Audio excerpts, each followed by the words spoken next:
Što se tiče rada veterinarske inspekcijske službe, u izveštajnom periodu januar-mart 2022. godine veterinarski inspektori Pirotskog okruga su u navedenom periodu izvršili vanredni i redovne terenske inspekcijske nadzore, službene kontrole u sledećim delovima.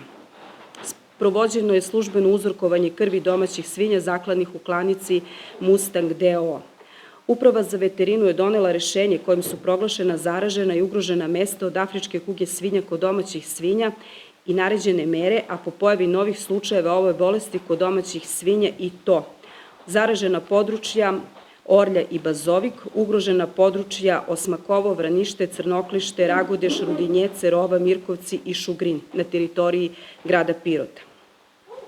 Takođe, drugim rešenjem je proglašeno zaraženo područje u mestu Dimitrovgrad, Gradinje i Lukavica, a ugroženo područje su u mesta Bačarevo, Radejna, Brebenevinica, Prtopopinci, Smilovci, Peterlaš, Visočki Odorovci, Gulenovci, Željuša, Grapa, Banski Do, Bilo, Verzar i Slivnica u opštini Dimitrovgrad.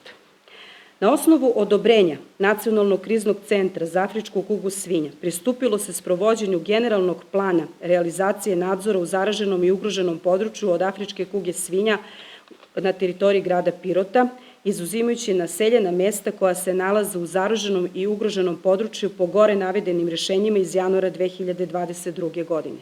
Plan realizacije ovog nadzora sprovodila je nadležna veterinarska stanica Pirot u periodu od 15.3. do 31.3.2022. godine prema instrukciji koju sačinio Institut Niš sa ciljem da se na osnovu izvršenih kliničkih pregleda svih domaćih svinja i dijagnostikovanih ispitivanja određenog broja svinja dobije uvid u prisustvo, odnosno odsustvo virusa afričke kuge svinja u populaciji domaćih svinja u ovom području. Isto je uslov za odjavu ove zarazne bolesti na tom području, o čemu će dalje rešenja Uprava za veterinu doneti, a javnost će biti blagovremeno obaveštena.